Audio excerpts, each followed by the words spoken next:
కూడా ఉండేటటువంటి పరిస్థితి. సో ఈ తుంగభద్రకు సంబంధించినటువంటి ఇష్యూ ఒక పక్క, తర్వాత వచ్చేసి మనం అన్నమయ్య డ్యామ్, ఈ రెండింటికి కంపారిజన్ చేసుకున్నటువంటి సందర్భం. ఇందాక రామారావు గారు కూడా అదే అన్నారు.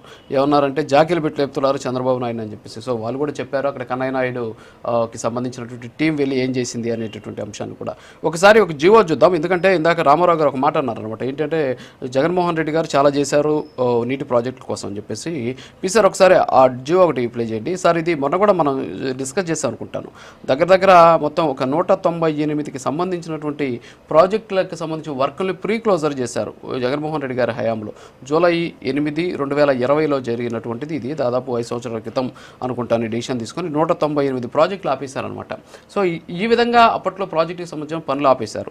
తర్వాత వచ్చేసి ఇందాక పోలవరంకి సంబంధించిన అంశాన్ని కూడా రామారావు గారు మాట్లాడారు, మీరు విన్నారు. సో ఏంటి, ఎలా కంపేర్ చేయొచ్చు, ఏమంటారు సార్ చంద్ర గారు? అందరికీ నమస్కారం అన్న. నిన్న జరిగినటువంటి తుంగభద్ర గేట్ల అమరిక ప్రారంభోత్సవానికి హాజరైనటువంటి ముఖ్యమంత్రులందరూ కూడా ఒకరినొకరు అభినందించుకున్నారు. కలిసి ప్రయాణం చేస్తే ఏదైనా సాధించవచ్చు అనేటువంటి ఒక ప్రేరణ ఏదైతే ఉందో అది దీర్ఘకాలికంగా నెలకొన్నటువంటి నీటి వివాదాలకు శాశ్వత పరిష్కారం చూపితే చాలా మంచిది.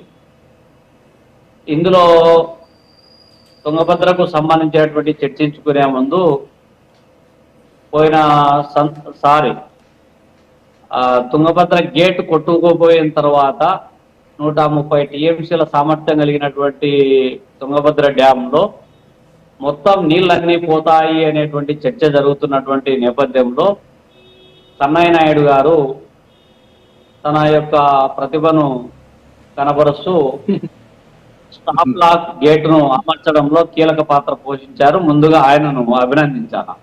అంటే